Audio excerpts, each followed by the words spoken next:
بسم اللہ الرحمن الرحیم۔ السلام علیکم، آپ دیکھ رہے ہیں الف نیوز اور میں ہوں آپ کے ساتھ ماجد علی۔ شامل کرتے ہیں آج کی ہیڈ لائنز۔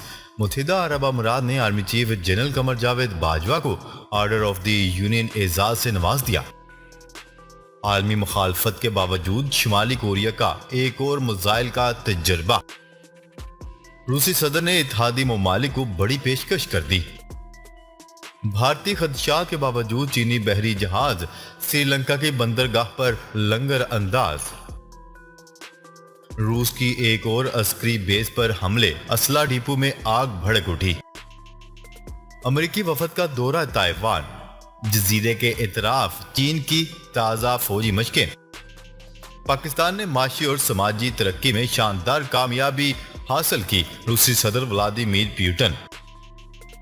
پاکستان بحریہ کے جہاز پی این ایس ذوالفقار کا متحدہ عرب امارات کا دورہ۔ پاکستان اور دنیا بھر کی خبروں سے باخبر رہنے کے لیے الف نیوز کو سبسکرائب کر لیں اور بیل آئیکن کو کلک کرنا نہ بھولیے گا۔ ناظرین، اپنی آرا کا اظہار کومنٹ سیکشن میں لازمی کیجیے گا۔ ہیڈ لائنز آپ نے جانی، اب بڑھتے ہیں خبروں کی تفصیلات کی طرف۔ متحدہ عرب امارات نے army chief general Qamar Javed Bajwa کو آرڈر آف دی یونین کے اعزاز سے نواز دیا۔ آئی ایس پی آر کی جانب سے جاری بیان کے مطابق army chief general Qamar Javed Bajwa نے متحدہ عرب امارات کے سرکاری دورے میں صدر شیخ محمد بن زید ال نہیان سے ملاقات کی اور باہمی دلچسپی کے امور پر تبادلہ خیال کیا۔ Army chief general Qamar Javed Bajwa کو دونوں ممالک کے درمیان دو طرفہ تعلقات کے فروغ میں اہم کردار ادا کرنے پر متحدہ عرب امارات کے صدر نے order of the union medal سے نوازا۔ ملاقات میں دو طرفہ دفاعی اور سیکیورٹی تعاون اور مشرق وسطیٰ میں علاقائی سلامتی کی صورتحال پر بھی تبادلہ خیال کیا گیا۔ دونوں رہنماؤں نے اتفاق کیا کہ پاکستان اور متحدہ عرب امارات کے درمیان خوشگوار تعلقات اور بھائی چارے کی عظیم تاریخ پائیدار شراکت داری میں تبدیل ہو رہی ہے۔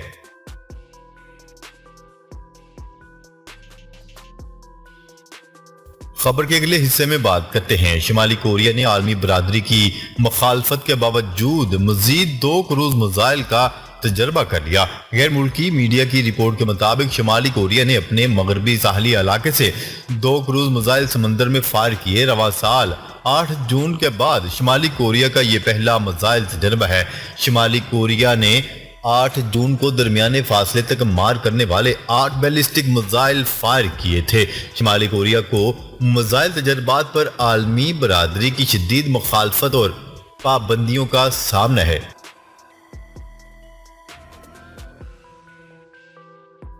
خبر کے اگلے حصے میں بات کرتے ہیں۔ روس کے صدر ولادیمیر پوٹن نے اپنے اتحادی ممالک کو جدید ترین ہتھیار فراہم کرنے کی پیشکش کر دی۔ غیر ملکی میڈیا کی رپورٹ کے مطابق روس کے دارالحکومت ماسکو کے باہر منعقد کی گئی سالانہ اسلحہ نمائش کے افتتاح کے موقع پر خطاب کرتے ہوئے روسی صدر ولادیمیر پوٹن کا کہنا تھا کہ روس لاطینی امریکہ، ایشیا اور افریقہ کے ممالک کے ساتھ اپنے تعلقات کو اہمیت دیتا ہے اور اپنے اتحادیوں کو جدید ہتھیار فراہم کرنے کے لیے بھی تیار ہے۔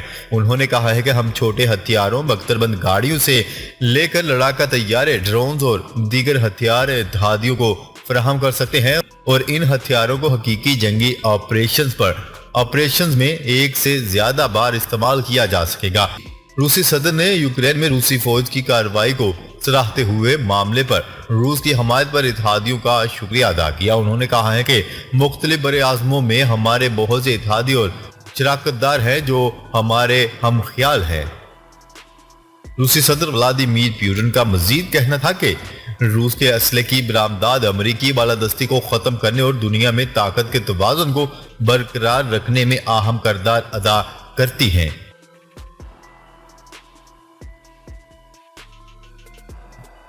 خبر کے اگلے حصے میں بات کرتے ہیں۔ بھارتی اور امریکی خدشات کے باوجود چینی جاسوس جہاز سری لنکا میں لنگر انداز۔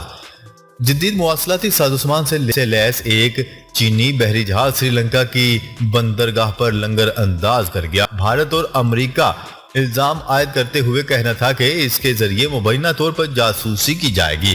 یوانگ وانگ 5 نامی بحری جہاز گہرے پانیوں والی اور چین کی زیر اہتمام سری لنکن بندرگاہ پر لنگر انداز کر گیا۔ سری لنکن حکام کے مطابق اس جہاز کو سرکاری اجازت نامہ ملنے کے بعد ہی سری لنکا کے پانیوں میں داخل ہونے دیا گیا ہے، لیکن شرط رکھی گئی ہے کہ یہ جہاز تحقیقی مقاصد کے لیے استعمال نہیں ہوگا۔ یہ جہاز اصل میں گزشتہ ہفتے سری لنکا پہنچا تھا، لیکن کولمبو حکومت نے بیجنگ سے کہا تھا کہ وہ بھارت کے اعتراضات کے بعد یہ جہاز نہ بھیجے۔ امریکہ اور بھارت خطے میں چینی سرگرمیوں کے بارے میں خدشات کا اظہار کر چکے ہیں، لیکن ہفتے کو شدید مذاکرات کے بعد سری لنکا نے اپنا یہ فیصلہ بدلتے ہوئے اس چینی بحری جہاز کو ایندھن بھرنے اور دیگر سامان لینے کے لیے 6 دن کے لیے بندرگاہ پر رہنے کی اجازت فراہم کر دی تھی۔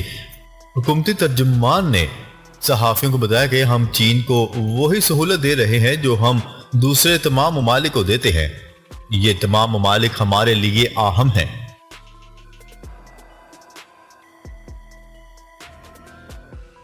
خبر کے اگلے حصے میں بات کرتے ہیں۔ روس کی ایک اور عسکری بیس حملے کی زد میں آ گئی۔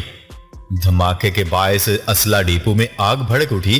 روسی حکام کے مطابق شرپسندوں نے کریمیا میں موجود روسی عسکری بیس کے اسلحہ ڈیپو کو نشانہ بنایا۔ عسکری بیس میں متعدد دھماکے سنائی دیے اور دھوئیں کے بادل اٹھتے دکھائی دیے۔ یوکرین نے واقعہ میں ملوث ہونے کی تصدیق یا تردید نہیں کی۔ اس سے پہلے بھی کریمیا میں ایک بیس کو نشانہ بنایا گیا تھا، جس کا الزام یوکرین کے حامی جنگجوؤں پر لگایا گیا تھا۔ خبر کے اگلے حصے میں بات کرتے ہیں۔ امریکی وفد کا دورہ تائیوان جزیرے کے اطراف چین کی تازہ فوجی مشقیں۔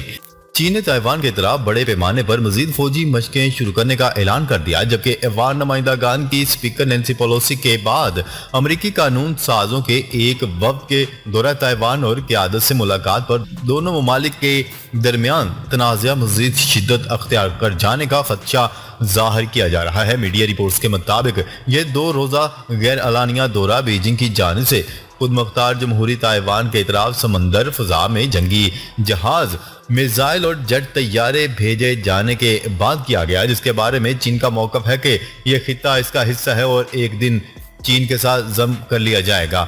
جبکہ تائیوان میں قائم واشنگٹن کے ڈی فیکٹو سفارت خانہ کے مطابق میساچوسٹس سے منتخب سینیٹر کی سربراہی میں 5 رکنی کانگریسی وفد نے تائیوان کی صدر سے ملاقات کی۔ انہوں نے کہا ہے کہ یہ دورہ امریکہ اور تائیوان دونوں کے لیے اہمیت کا حامل ہے۔ دونوں ممالک کو وسیع دائرہ کار پر تبادلہ خیال کرنے کا موقع ملا۔ دوسری جانب بیجنگ نے اپنے رد عمل میں کہا ہے کہ چین نے جزیرہ تائیوان کے ارد گرد سمندر اور فضائی حدود میں جنگی مشقیں شروع کی۔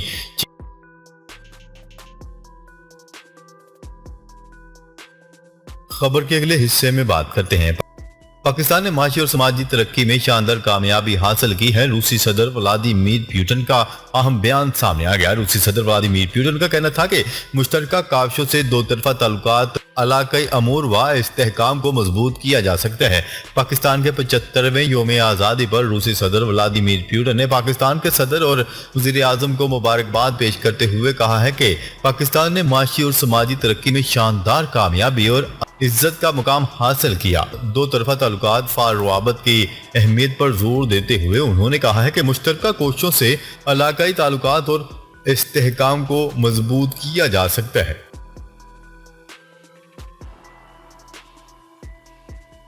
خبر کے اگلے اور آخری حصے میں بات کرتے ہیں۔ پاکستانی بحریہ کے جہاز PNS ذوالفقار کا متحدہ عرب امارات کا دورہ۔ دبئی بندرگاہ پہنچنے پر متحدہ عرب امارات کی بحریہ اور پاکستانی سفارت خانے نے جہاز کا استقبال کیا۔ ترجمان پاک بحریہ کا کہنا تھا کہ جہاز کے کمانڈنگ آفیسر کی میزبان حکام سے باہمی دلچسپی کے امور پر تبادلہ خیال کیا۔ یوم آزادی کی ڈائمنڈ جوبلی تقریبات کے سلسلے میں PNS ذوالفقار پر پرچم کشائی تقریب کا اہتمام بھی کیا گیا۔ متحدہ عرب امارات کے دورے کے اختتام پر دونوں ملکوں کی افواج نے بحری مشقوں میں حصہ لیا۔ ترجمان پاک بحریہ نے کہا ہے کہ اس دورے اور بحری مشق میں شرکت سے دونوں ممالک کے مابین تعلقات کو مزید فروغ ملے گا۔ ناظرین، اب تک کے لیے اتنا ہی۔ مزید خبریں لے کر بہت جلد آپ کی خدمت میں حاضر ہوں گے۔ تب تک کے لیے اپنا خیال رکھیے گا۔ اللہ نگہبان۔